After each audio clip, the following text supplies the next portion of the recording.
Okay, here is something almost every Java developer is getting wrong about AI right now. Models like Claude, they are brilliant, but here is the truth: they are completely blind.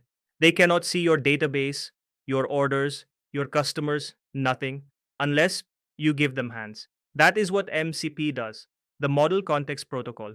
So, in this video, you and I, we will understand exactly how an MCP server is built, the configuration it needs, and how an AI client like Claude Desktop actually calls it. Live, let us get into it.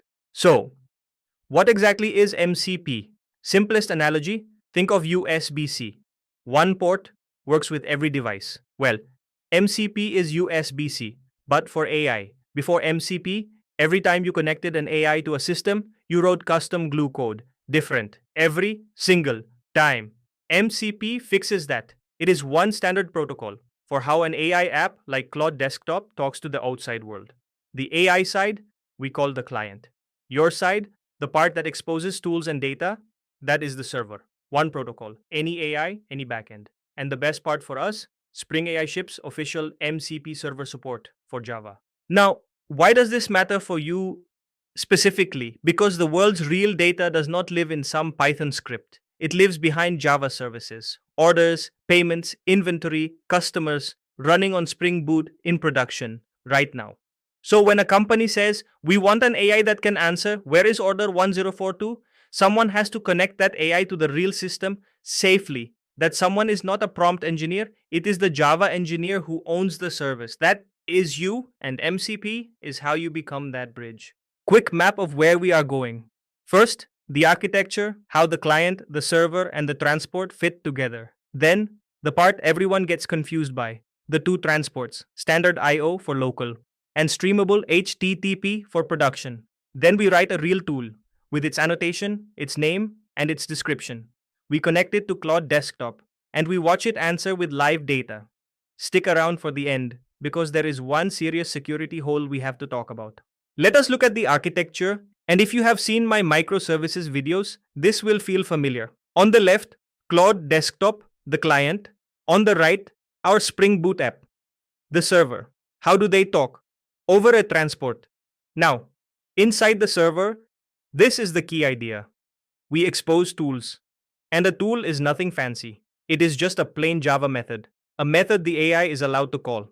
The AI discovers the tools, picks the right one, calls it, and uses the result in its answer. Discover, pick, call, use. So, how does Claude actually reach our server? This is the part to slow down on. On your own machine, we use standard I/O, standard in, standard out. Here is what that really means. Claude Desktop launches your jar as a child process, and they talk over the same pipe a terminal uses. No network, no port, one client, one process. Perfect for development, but one gotcha that bites everyone. Your logs and the Spring banner also go to standard out, and that corrupts the messages, so you must silence them. Banner off, console logging off. Remember that. It will save you an hour. Now, production. You are obviously not shipping standard I/O, so watch what changes and what does not. You swap one starter to the web starter, and you set one property, protocol equals streamable. That is it. Now your app exposes an HTTP endpoint /MCP, and many AI clients can reach it over the network at the same time. And your tool code, it does not change, not one line. Here is the key idea. Say it with me, same tools, new transport. Spring Boot auto-configures the endpoint. So your app becomes a networked microservice by configuration, not by magic. You still deploy it like any Spring Boot service. Jar, Docker, Cloud, Spring wires it, you ship it. Alright, let us actually set it up. Step 1. Go to start.spring.io new project and add one dependency, just one. The Spring AI starter, MCP server. That single starter pulls in the whole MCP server, fully auto-configured. Step 2. Open application properties. 2 lines. Enable standard I/O and name your server. And because of that gotcha we just saw, add the banner off and logging lines too. That is the entire setup. No protocol parsing, no JSON RPC plumbing. Spring Boot quietly handles all of it. Now the important part, the tool. Here is our order service, a plain Spring component. I take an ordinary Java method and I mark it with one annotation MCP tool. Then I give it 2 things, a name and a description. And that description, it matters more than it looks, because that is exactly how the AI decides when to call your tool. Write it badly, the AI ignores it. So, our first tool, get order status. It takes an order ID marked with MCP tool param and it returns the status. That is a complete AI-callable tool from an ordinary method. Now, let us add two more. Search orders, find orders by customer, and cancel order, cancel one. Same pattern every time. Annotation, name, a clear description. Method, that is all you write. 3 real tools, and notice, there is no controller. No endpoint mapping, no request parsing, just methods with one annotation. So, how does Spring know about these automatically? On startup, Spring AI scans your beans for the MCP tool annotation. For each one, it generates a JSON schema from your method signature, and it registers every tool with the server. You write the method. Spring does the wiring. Time to connect it. First, build the jar. Then, open Claude Desktop's config file. It is JSON. We add our server under MCP servers, a name, the command, Java, and the args -jar, and the path to our jar. Save it. Restart Claude Desktop and look at that. Claude found all 3 tools. No setup screens, nothing. Just our jar and a few lines of JSON. Now, the moment we build towards, I ask Claude, in plain English, what is the status of order 1042? Watch. Claude reads our descriptions. It picks get order status. It calls it with 1042. Our actual Java code runs and it answers. With live data, straight from our app, no REST controller, no front end, no Swagger.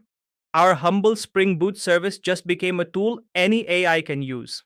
And one more thing, MCP is not only tools. You can also expose resources, read-only data the AI can browse, prompts, reusable templates, and even completions. But hold on, here is the question you should be asking right now. If an AI can cancel orders in my system, then who is stopping a malicious client from doing the exact same thing? And that is the uncomfortable truth. Right now, our server trusts everyone, absolutely everyone. No authentication, no authorization. Any client that reaches it can call any tool, including cancel order. In a real company with real customers, that is not a small bug. That is a security incident waiting to happen. So, in the next video, we lock it down. Spring Security, OAuth2, and JWT, the same patterns from my microservices security series. Subscribe so you do not miss it. So, what did we cover? One Spring Boot app, one starter, tools with one annotation and a clear description, standard I/O for local, streamable, HTTP for production, and the same code across both. That is an MCP server in Java. Now, your homework. Build this. The source is in the description. Add one tool of your own, maybe create order. And tell me in the comments, which system would you connect to an AI first? If this helped, a like really does help it reach more Java developers. I am SPS, and in the next one, we secure it properly. See you there.